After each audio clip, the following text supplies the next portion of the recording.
क्या आप भी अपने बॉस, जॉब या ऑफिस के माहौल से परेशान हैं? तो आपको ये सुनकर और भी ज़्यादा शौक लगेगा कि कुछ बड़े कॉर्पोरेट लीडर्स का ये मानना है कि अगर हम ज़्यादा काम नहीं करेंगे तो हम अपने देश को ग्रो नहीं कर सकते। आप सोच रहे होंगे ये कैसे हो सकता है?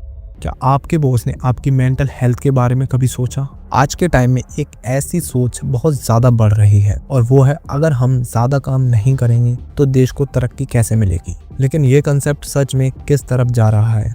जब आपको ये पता चलेगा कि इन्फोसिस के को-फाउंडर ने अपने एम्प्लॉयज़ को ज़्यादा काम करने के लिए कहा और एल&टी के सीईओ ने तो संडे को ऑफ लेने से भी मना कर दिया। इसके साथ ही एक और खतरनाक केस जिसमें एक सीए लड़की काम के प्रेशर की वजह से अपनी जान खो बैठती है।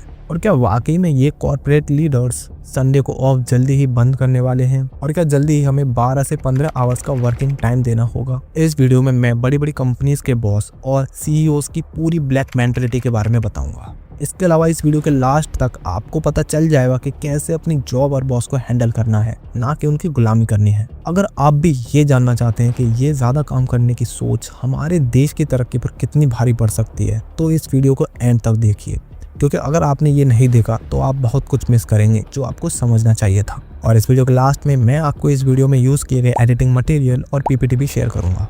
अब जब आपने ये सुना, आपको ये समझना होगा कि ये सिर्फ एक इंडिविजुअल का इश्यू नहीं है, ये हमारे देश की तरक्की से जुड़ा हुआ मामला है। जब हम अपने काम के कल्चर को सुधारना नहीं चाहेंगे तो हम अपने देश की ग्रोथ को किस तरह का इन्फ्लुएंस देंगे? हमारे लीडर्स की सोच में एक बड़े चेंज की ज़रूरत है, जहां उनको ये समझना होगा कि ज़्यादा काम करने से प्रोडक्टिविटी तो नहीं बढ़ेगी बल्कि मेंटल स्ट्रेस और बर्नआउट बढ़ सकता है। लेकिन क्या ये सब कुछ सोच से ज़्यादा कुछ और भी है जो कि आज के यंग वर्कर्स के लिए खतरनाक हो सकता है? अगर हम ये चेंज नहीं लाए तो हमारी सोसाइटी के सबसे इम्पोर्टेंट रिसोर्स यानी कि हमारे यंग प्रोफेशनल्स के साथ कुछ और ही हो रहा होगा। अगर आप ये सोच रहे हैं कि ये सब हमारे देश के लिए किस तरह से हार्मफुल हो सकता है, तो इसका जवाब मिलेगा आपको अगले पॉइंट में, जहाँ मैं आपको बताऊंगा Narayan Murthy statement the price of success. Narayan Murthy जो इन्फोसिस के को-फाउंडर हैं, उन्होंने कुछ दिन पहले अपनी स्टेटमेंट में कहा था, अगर हमारे देश को डेवलप बनना है तो हमें 70 घंटे काम करने की आदत डालनी होगी। ये बात पहली बार में हमें अच्छी लग सकती है क्योंकि हर कोई चाहता है कि हमारा देश भी यूएसए, चाइना या जापान की तरह एक डेवलप्ड इकोनॉमी बने। लेकिन ये स्टेटमेंट अपने अंदर एक गहरा सवाल छुपाए हुए है। क्या ये हमारी सोसाइटी के वेल बीइंग के लिए सही है? क्या हमारी तरक्की तभी पॉसिबल है जब हम अपनी पर्सनल लाइफ को पूरी तरह से सैक्रिफाइस कर दें? क्या इकोनॉमी, नंबर यही सब कुछ है,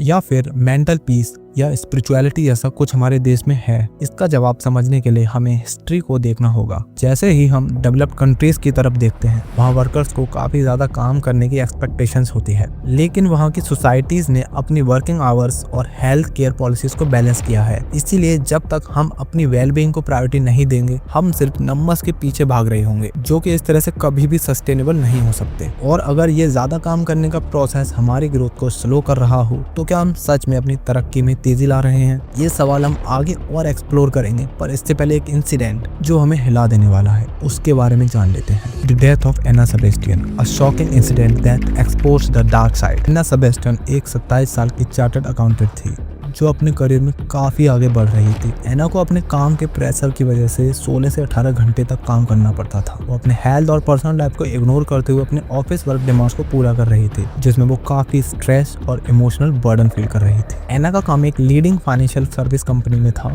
जहाँ उन्हें डेडलाइंस को पूरा करते हुए काफ़ी ज़्यादा प्रेशर फेस करना पड़ता था। उनका ऑफिस एनवायरनमेंट इतना डिमांडिंग था कि उन्हें अपने फिजिकल और मेंटल हेल्थ को प्रायोरिटी देने का वक्त ही नहीं मिलता था। जब एना ने अपने हेल्थ इश्यूज को नोटिस किया, तब भी कंपनी की तरफ से उन्हें काफी ज्यादा प्रेशर था। एना ने अपनी हेल्थ के बारे में कंपनी को इन्फॉर्म भी किया, लेकिन कंपनी ने उन्हें कहा कि काम जरूरी है और एना को अपनी डेडलाइंस को मीट करना होगा। ये इंसिडेंट तब और भी ज्यादा शॉकिंग बना जब एना की डेथ के बाद कंपनी का कोई भी रिप्रेजेंटेटिव उनके फ्यूनरल में नहीं गया। ये इंसिडेंट कॉर्पोरेट वर्ल्ड की रूथलेस नेचर को एक्सपोज करता है। एना की फैमिली ने अपनी प्यारी बेटी को खोया, लेकिन उसके बाद कंपनी ने अपनी एम्प्लॉय की डेथ के बाद कोई भी कंडोलेंस मैसेज नहीं दिया। एना का केस इसलिए भी बहुत ज्यादा सिग्निफिकेंट है क्योंकि ये दिखाता है कि कैसे हाई प्रेशर कॉर्पोरेट एनवायरनमेंट्स में एम्प्लॉयज को अपने पर्सनल हेल्थ और वेल बीइंग को सैक्रिफाइस करना पड़ता है। और जब वो अपने आप को संभालने की कोशिश भी करते हैं, तब कंपनी उन्हें और ज्यादा काम और एक्सपेक्टेशंस के बीच डाल देती है। और ये सिर्फ एक इंसिडेंट नहीं है, आज भी ऐसे कई केसेस हैं जहां एम्प्लॉयज को अपनी हेल्थ और जिंदगी को इग्नोर करते हुए काम करना पड़ता है, और जब वो अपनी लिमिट को क्रॉस करते हैं तो उनकी डेथ तक हो सकती है। एना का केस एक वेकअप कॉल है जिसमें ये साबित होता है कि कंपनीज को अपने एम्प्लॉयज के हेल्थ और वेल बीइंग के बारे में सीरियसली सोचना होगा। तो ये सवाल उठता है, क्या हम अपने काम के प्रेशर को अपनी जिंदगी के ऊपर प्रायोरिटी दे रहे हैं और हम अपने हेल्थ को इग्नोर करके बस काम करते जा रहे हैं। ये ट्रेजेडी हमें समझाती है कि अगर हम अपने एम्प्लॉयज के प्रेशर को न समझें तो हम उन्हें स्ट्रेस के अंदर डालकर उनकी ग्रोथ को कैसे रोक रहे हैं। इसके बाद हम देखेंगे एक और बड़ा नाम जो ऐसे ही अपने एम्प्लॉयज को काम के टाइम बढ़ाने की स्टेटमेंट दे रहे हैं।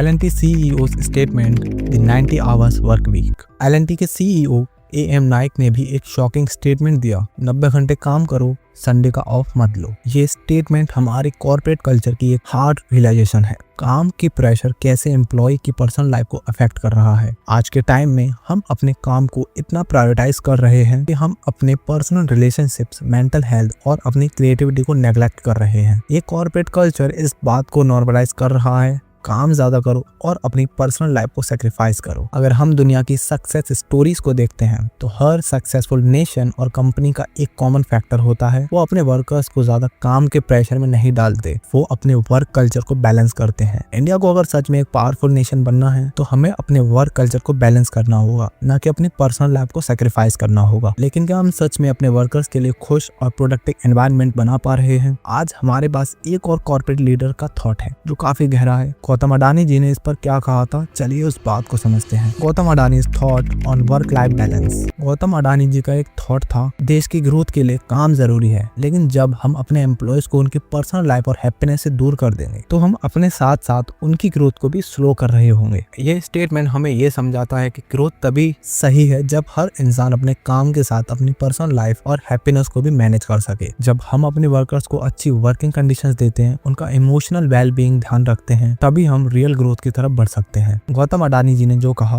वो एक रियलिटी चेक है। अगर हम अपने वर्कर्स को उनकी खुशी और पर्सनल लाइफ के साथ बैलेंस करने का मौका नहीं देंगे तो हम अपने वर्कर्स को मेंटली बर्न आउट कर देंगे, और जब तक हम उनकी मेंटल हेल्थ को प्रायोरिटी नहीं देंगे तब तक उनकी प्रोडक्टिविटी भी सस्टेनेबल नहीं रहेगी। अडानी जी की ये बात हमारे कॉर्पोरेट कल्चर की एक नई सोच को दर्शाता है, और जब हम अपने कंट्री के फ्यूचर की बात करते हैं तो हमें ये समझना होगा कि काम के प्रेशर से ज्यादा जरूरी चीज है अपने एम्प्लॉयज की वेल बीइंग। अब हम बात करते हैं उस बिगर क्वेश्चन की, देश की तरक्की का असली रास्ता क्या है? National progress, work and life balance. देश की तरक्की तभी पॉसिबल है जब हम अपने काम और पर्सनल लाइफ को बैलेंस बनाएं। हमारे लीडर्स को ये समझना होगा कि ज्यादा काम करने से देश की इकोनॉमी तो ग्रो कर सकती है, लेकिन अगर वर्कर्स की मेंटल और फिजिकल हेल्थ को ध्यान में नहीं रखा गया तो उनकी प्रोडक्टिविटी और लॉन्ग टर्म एफिशिएंसी पर इसका नेगेटिव इम्पैक्ट होगा ही होगा। जब तक हम अपने वर्कर्स को फिजिकल और इमोशनल वेलबीइंग का सपोर्ट नहीं देंगे, हम देश की ग्रोथ को सस्टेनेबल नहीं बना सकते। अकॉर्डिंग टू मी, ग्रोथ सिर्फ नंबर्स में नहीं है बल्कि लोगों की खुशी और उनकी हेल्थ में भी है। अगर हम अदर कंट्रीज की बात करें तो दुनिया के सबसे सक्सेसफुल कंट्रीज ने अपने वर्किंग आवर्स को रेगुलेट किया और अपने वर्क फोर्स को प्रॉपर वर्क लाइफ बैलेंस देने की कोशिश की। एग्जाम्पल डेनमार्क, स्वीडन और फिनलैंड। इन देशों ने अपने वर्कर्स को स्ट्रेस फ्री काम करने के एनवायरनमेंट दिए और उनके काम की प्रोडक्टिविटी में भी ट्रेमेंडस इंप्रूवमेंट देखा गया। ये सब कंट्रीज ये समझ चुकी हैं कि इकोनॉमिक ग्रोथ तभी सस्टेनेबल है जब एम्प्लॉयज अपने काम से खुश और उनकी लाइफ में भी पीस हो। लेकिन ये सब अपने देश में कैसे हो सकता है? अगर हम अपने काम के कल्चर को बदलना चाहते हैं तो हमें सबसे पहले अपने कॉर्पोरेट लीडर्स और पॉलिटिशियंस को ये समझाना होगा कि वर्क लाइफ बैलेंस का कंसेप्ट इतना ही जरूरी है जितना कि इकोनॉमिक ग्रोथ का है। एंड इसके बाद हम देख लेते हैं एक और पर्सपेक्टिव, यूथ का इस ट्रांसफॉर्मेशन में क्या रोल होने वाला है। और आज की यंग जनरेशन के लिए ये बात बहुत ज्यादा मायने रखती है। हमारे पास वो रिसोर्सेस हैं, वो अवेयरनेस है और सबसे जरूरी चीज वो पैशन है जो हमारे वर्क कल्चर को सुधारने में मदद करेगा। हम अपनी यूथ के बीच में वो अवेयरनेस स्प्रेड कर सकते हैं जिससे कि काम का प्रेशर इतना बढ़ जाने पर भी हम अपनी हेल्थ और वेल बीइंग को प्रायोरिटी दे सके। हमारे पास इंटरनेट और सोशल मीडिया का पावरफुल टूल है जो हमारी वॉइस को पूरी दुनिया तक पहुंचाने में मदद करता है। हम अपने आइडियाज को शेयर कर सकते हैं, अवेयरनेस क्रिएट कर सकते हैं और अपने एक्सपीरियंसेस के थ्रू दूसरों को इंस्पायर भी कर सकते हैं। अगर हम अपने यूथ के बीच में एक नई सोच को इंट्रोड्यूस कर सकें जिसमें वर्क लाइफ बैलेंस को इम्पोर्टेंस दी जाए तो हम अपने काम के कल्चर को एक नए लेवल पर ले जा सकते हैं। जैसे कि अगर हम स्ट्रेस मैनेजमेंट को अपने रूटीन का हिस्सा बना लें, मेंटल हेल्थ के लिए डेली टाइम निकालें और अपने पैशन प्रोजेक्ट को परस्यू करें तो हम अपनी प्रोडक्टिविटी को भी इम्प्रूव कर सकते हैं। ये सिर्फ एक इंडिविजुअल स्टेप नहीं बल्कि एक सोशल मूवमेंट होगा। अगर हम अपनी यंग जनरेशन के लिए उनकी प्रोफेशनल लाइफ को बैलेंस बना सकें तो देश की ग्रोथ में एक नए दौर का शुभ प्रारंभ होगा। आप सोच रहे होंगे कि ये सब कैसे पॉसिबल होगा, तो चलिए आपको बताता हूँ कि यूथ का कंट्रीब्यूशन कितना इम्पैक्टफुल होगा। आज हमने देखा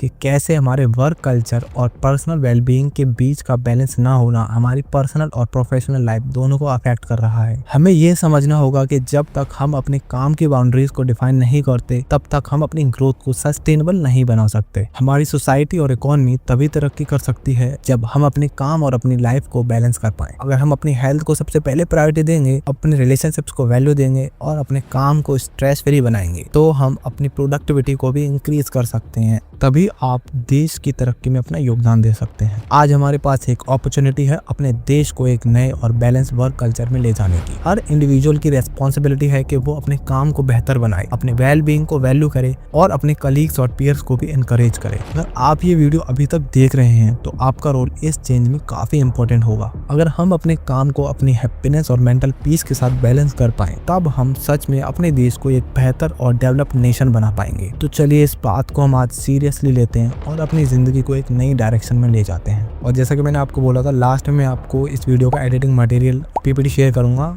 जिसके लिए आप हमारे टेलीग्राम चैनल को ज्वाइन कर सकते हैं, लिंक डिस्क्रिप्शन में है। इसी तरह की वीडियोस देखने और अपनी नॉलेज को नेक्स्ट लेवल पर ले जाने के लिए सब्सक्राइब करें स्टडी बल को। आपका एक क्लिक आपकी नॉलेज को नेक्स्ट लेवल पर ले जा सकता है। And finally be happy, keep studying and our country progress a lot.